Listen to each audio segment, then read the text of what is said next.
colorful fellas you got in the neighborhood we could talk about? What? What other colorful people you got in the neighborhood when you grew up with?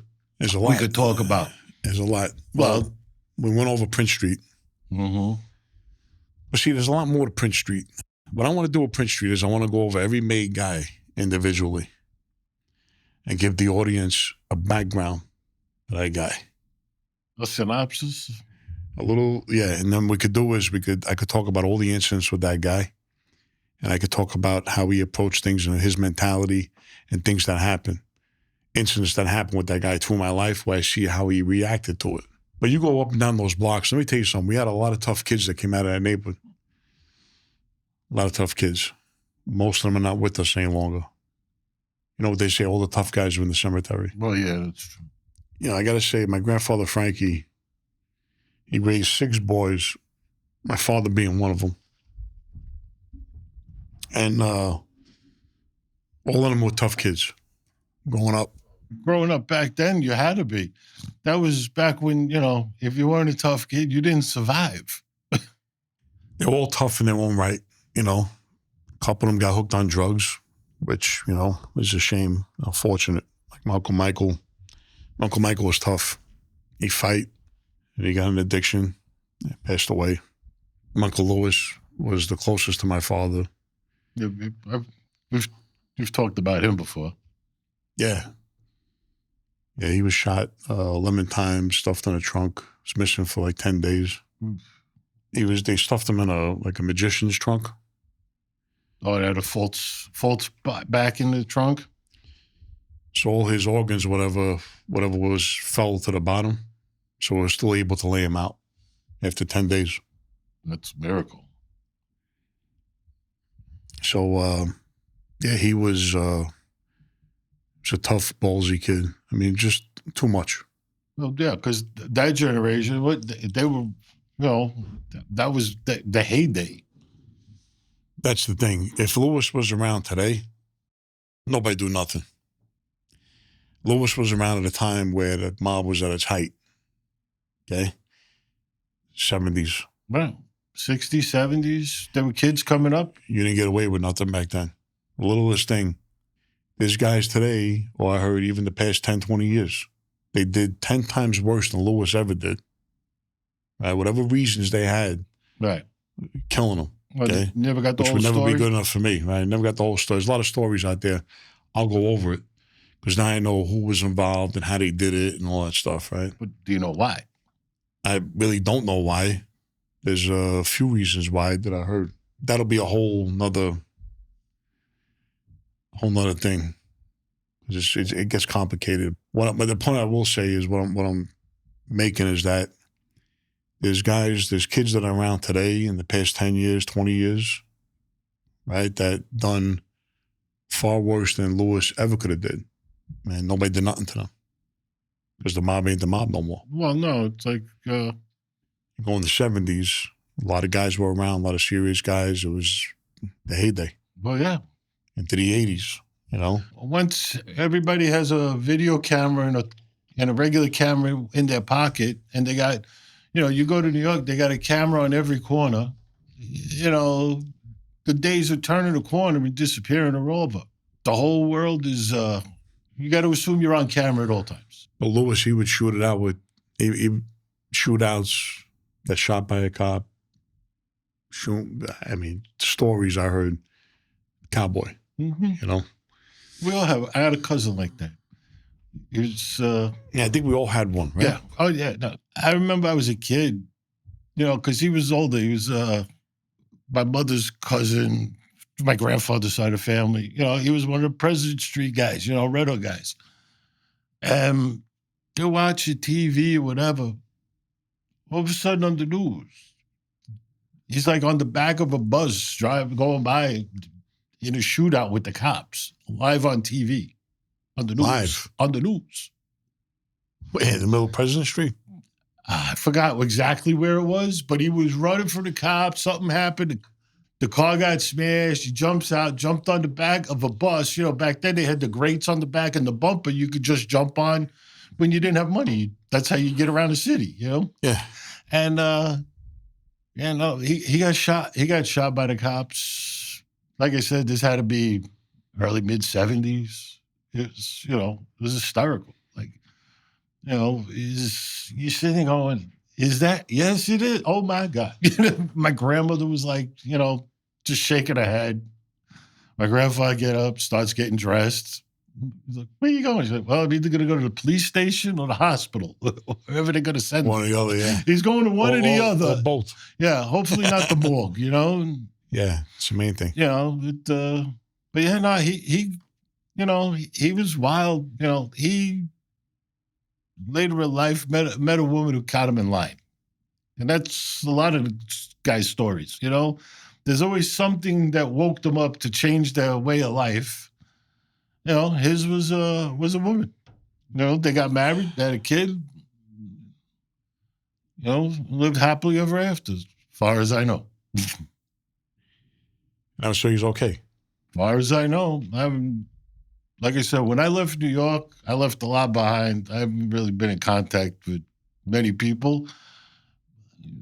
Just kind of the way it went. But as far as what do you call? That was his last incident. As far as I know, anyway, yeah. Yeah, I But mean, him and his brothers, they were all like one crazier than the other. Joey the ball, he was the littlest one. Loved to fight, loved to drink. They all did. They all had a blast. I tell my grandmother Jenny, my father's mother, I don't know how she did it. 6 boys. Tough woman. She was my favorite. Mother's mother, I loved her, but not like Jenny. Jenny was like a real, especially if you were a boy, like you were, a boy, a man. Right. She was that type of grandmother. You know what I mean? Mildred was more like a girly girl type of grandmother. You know what I mean? She's more like, I think my sister was closer with her, and my father's mother, I tell you. Well, when you're raising boys like that, especially in that area at that time, you either get tough or you don't, and nothing good comes of it. A weak parent. Right. No, speaking of my Uncle Michael, so you jogged my memory, right? So my Uncle Michael, he moves to Brooklyn. He marries Joe Butch's sister. Joe Butch Correo. You know Joe Butch, right? You heard of Joe Butch? Yeah, no, he married his sister. Yeah, he marries his sister. I think his sister's name was Angela. And she had 2 sons, Vinny and Augie. I remember because they used to go out to Brooklyn and hang out with them and play with them, Well, I mean, you say playing because right. You're younger, man. We would drive like... just terrorizing the neighborhood in one form or the other. So I think her name was Angela because I used to call her Aunt Angela. He actually got married to her, right? So I just thought about that. I forgot. So Joe Butch had a club on Mulberry Street between Hester and Grand for years. And he had a cafe across the street called Cafe Biondo. And Joe Butch was like a tall guy, tall, skinny guy, well-respected, well-known. So Uncle Michael marries his sister. So I used to meet, my Angela, my Aunt Angela, right? I think that was her name. And then her mother, Joe Butch's mother, would always be by the house. And a couple of times Joe Butch came by. Well, as any couple, they would get into fights a lot.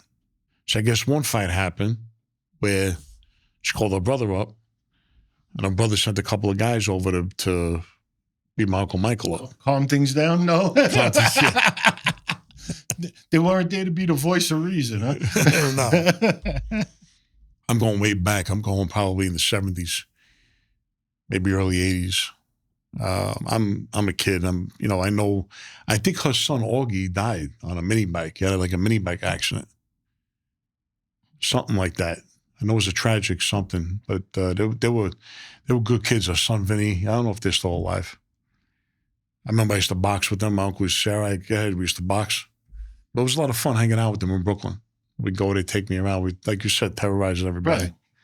Right. I had heard Joe Butch sent a couple of guys over to beat my uncle up or take care, like you said. Right. My uncle had a pistol on him, and he went outside, stood in front of the door with the pistol out. They didn't call anybody, so they pull up, they see him, and they just turn around. because they didn't expect them to, Right. To be waiting. And I guess he didn't send them to kill him, So they turned around, they went back to Joe Butch, and then Joe Butch reached out to Joe Beck. Because at that time, my father was with Joe Beck. And they straightened it out that way. Yeah. I don't know how long he was married to her, but he was married to her for a few years at least. That's a long road to travel, that one. Yeah. I don't know how he wound up with her, how they met or whatever. I'm sure I'll get more insight into it. And I got pictures dug up somewhere, but it's funny because you say, I never consider myself related to Joe Butch. Even through marriage. I never consider myself being whatever, Well, he was a pretty famous guy. Yeah. Yeah, I knew him. Well, but you know what I mean? It wasn't like, just people from the neighborhood knew him. He was known all over. It was? Yeah, people knew him all over the city. I knew him from the neighborhood. There was a barber I used to go to called Sal's Barber. Like, there was a bunch of Sal's, right? I was going to say, which Sal was it? Which Sal was it? Yeah. Was it tall Sal, short Sal, fat Sal, skinny Sal? How many Sals we got? Sal the Barber. Sally Boys. Sally. So Sal the Barber used to talk like this. Huh? I talk like this. You want it shorter? You want it to, Right. You want it like it was before? Like it was. The rent stayed like the same as before. So anyways, he had a barber shop on Grand Street off of Mulberry, between Mulberry and Baxter. On the corner of Grand and Mulberry, there's it used to be an old bank called Stabile. Stabile's like an old Italian family. They own most of the Stabile family. They own a lot of real estate. Yeah, they own a lot of real estate. Anyways, right next door to that was Sal the Barber. Well, Sal the Barber, in the front, he had a couple of chairs. Right. But then he had a back room. Right. And then next door to Sal the Barber's was the Crab King. So Sal was like, I don't know what Sal was doing out there. I think maybe they had a bookmaking spot or whatever they had out of there. But Sal was double duty. So I remember as a kid, I used to go in there, go get a haircut. And you would see Joe Butch and his brother, I think his brother's name was Augie, I think, walking in and out of there, calling Sal in the back. And he was with them. Now, Joe Butch, I think about it, growing up, every time I was around there, he would be in that cafe, Biondo, whatever. Mm-hmm. Wasn't as friendly as, I'd say he was friendly, but not like, not like O'Neill's Club, like, the door was open. Right. They tell you, they wave you in. Yeah, everybody's different. Some people, they like the kids around or whatever, especially the young up-and-coming kids, you know what I mean? The, teenagers, 12, 14, 13. It starts. Here, go run down over here. Go do this. And next thing you know, you got a job. Yeah, I never had that relationship with him, but I knew of him. He knew me. He knew my family, obviously. Yeah, Sal the Barber.